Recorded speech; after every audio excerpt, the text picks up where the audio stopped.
വിലയില്ലാത്തത് വിട്ടുകളയുക.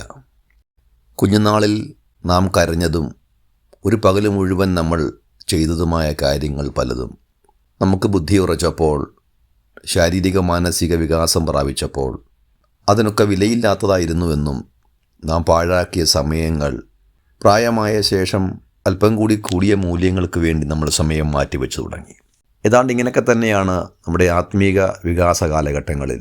പരിജ്ഞാനത്തിൽ നാം വളർന്നു വരുമ്പോൾ അടുത്ത പടിയിലേക്ക് കുറച്ചും കൂടെ കട്ടിയായ, കുറച്ചും കൂടെ ഗൗരവമേറിയ കാര്യങ്ങളിലേക്ക് നമ്മുടെ ശ്രദ്ധ ഊന്നുന്നില്ല എങ്കിൽ അത് നമ്മുടെ ആത്മീക വളർച്ചയുടെ കുറവിനെയാണ് ചൂണ്ടിക്കാണിക്കുന്നത്. ഇത്തരം ആത്മീക വളർച്ചകൾ ഉണ്ടാകുമ്പോൾ ഗൗരവമുള്ള കാര്യങ്ങൾക്ക് വേണ്ടി നാം സമയം ചെലവഴിക്കുകയും പ്രാധാന്യതയില്ലാത്ത കാര്യങ്ങളെ പുറകോട്ട് നീക്കിവെക്കാൻ പ്രാപ്തരാകുകയും ചെയ്യും. ഒരു 3 കാര്യങ്ങളെ മാത്രമാണ് ഈ ചെറിയ ചിന്തയിൽ ഉൾപ്പെടുത്തിയിരിക്കുന്നത്. അപ്പോസ്തലനായ പൗലോസ് തൻ്റെ പരിജ്ഞാനത്തിൽ നിന്നുകൊണ്ട് പറയുന്നത് അപ്പോസ്തല പ്രവൃത്തി 20-ാം അധ്യായം 24-ാം വാക്യത്തിൽ, ഞാൻ എൻ്റെ പ്രാണനെ വിലയേറിയതായി എണ്ണുന്നില്ല. ഒരു മനുഷ്യൻ്റെ ആയുസ്, അവൻ്റെ ജീവൻ, അവൻ്റെ പ്രാണൻ ഇവയൊന്നും തന്നെ വിലയില്ലാത്തതാണ് എന്ന് ഞാൻ കരുതുന്നില്ല. എന്നാൽ ആത്മീക വളർച്ചയുടെ കാലഘട്ടത്തിൽ നാം തിരിച്ചറിയുക, പ്രാണനേക്കാൾ പ്രാധാന്യമേറിയ ഒരു കാര്യം ജീവിതത്തിലുണ്ട്. പൗലോസ് ആ വാക്യത്തിൽ പറയുന്നു, എൻ്റെ ഓട്ടം തികയ്ക്കണം, എൻ്റെ ശുശ്രൂഷ തികയ്ക്കണം. ദൈവമേൽപ്പിച്ച ശുശ്രൂഷയ്ക്കാണ് പ്രാധാന്യം. ആ ശുശ്രൂഷയിലേക്കുള്ള യാത്രയിൽ പ്രാണനയാഗമായി ഒഴിക്കേണ്ടി വന്നാലും അതൊരു ഭാരമായി കരുതുന്നില്ല. പ്രാണന് മുകളിലാണ് പ്രാണപ്രിയൻ ഏൽപ്പിച്ച ശുശ്രൂഷ. ദൈവമേൽപ്പിച്ച ശുശ്രൂഷയും അത് തികയ്ക്കുക എന്ന ലക്ഷ്യവുമാണ് പ്രാണനേക്കാൾ പ്രാധാന്യമായി കാണേണ്ടത്. ഇത്തരം ആത്മീക വളർച്ചകൾ, ഇത്തരം ആത്മീക വികാസം നമുക്കുണ്ടാകേണ്ടത് ആവശ്യമല്ലേ? ഈ ശുശ്രൂഷ തികയ്ക്കുവാൻ വേണ്ടിയുള്ള യാത്രയിൽ നിരവധി പീഡനങ്ങളും കഷ്ടതകളും പട്ടിണിയും ഉപദ്രവവും ഒറ്റപ്പെടുത്തലും ഒക്കെ ജീവിതത്തിൽ കടന്നു വന്നു.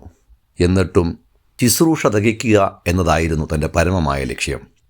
ഇന്ന് എന്നെ കേൾക്കുന്ന പ്രിയമുള്ളവരെ, ദൈവം നമ്മെ ഭരമേൽപ്പിച്ച ശുശ്രൂഷ പ്രതിസന്ധികളുടെയും ദുഃഖത്തിൻ്റെയൊക്കെ പേര് പറഞ്ഞ് മാറ്റിവെക്കാതെ ആവോളം ആ ശുശ്രൂഷയ്ക്കായി മുൻപോട്ട് പോകുവാൻ ദൈവം നമ്മളെ സഹായിക്കട്ടെ.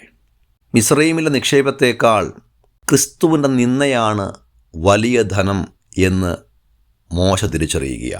എബ്രായ ലേഖനം 11-ാം അധ്യായത്തിൻ്റെ 24-25 വാക്യത്തിൽ, മിസ്രയീമിലെ നിക്ഷേപത്തേക്കാൾ ക്രിസ്തുവിൻ്റെ നിന്ദയാണ് വലിയത്.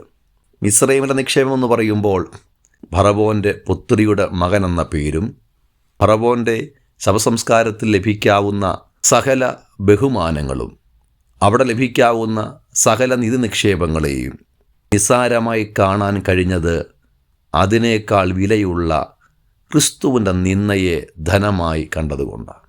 വളരെ പാടാണ് ഏതെങ്കിലും ഭൗതികമായ ഒരു പദവിയേക്കാൾ, പണത്തേക്കാൾ, കുടുംബ പേരിനേക്കാൾ, സ്ഥാനമാനങ്ങളേക്കാൾ കർത്താവിൻ്റെ വേലയും ക്രിസ്തു നിമിത്തമുള്ള നിന്ദയും അത് നിമിത്തമുള്ള പ്രതിസന്ധികളെയും വലുതായി കാണുക എന്നത്.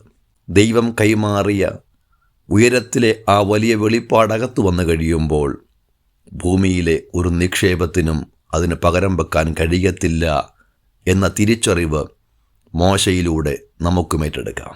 1 പത്രോസ് 1-ാം അധ്യായം 7-ാം വാക്യത്തിലും 18-ാം വാക്യത്തിലുമായി പറയുന്ന ഒരു വാക്യമുണ്ട്.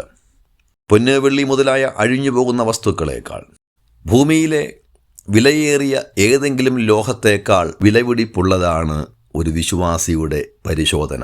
കാരണം അതവനെ കറയില്ലാത്തവനാക്കുന്നു, അതവനെ മൂല്യമുള്ളവനാക്കി തീർക്കുന്നു. യേശുവിൻ്റെ വിലയേറിയ രക്തത്താൽ വീണ്ടെടുക്കപ്പെട്ട വിശുദ്ധന്മാരായിരിക്കുന്നവരെ, നമുക്കും വിലയുള്ളതിനു വേണ്ടി വിലയില്ലാത്തതിനെ വിട്ടുകളഞ്ഞ് മുൻപോട്ട് പോകുവാൻ ദൈവം നമ്മളെ സഹായിക്കട്ടെ. ആമേൻ.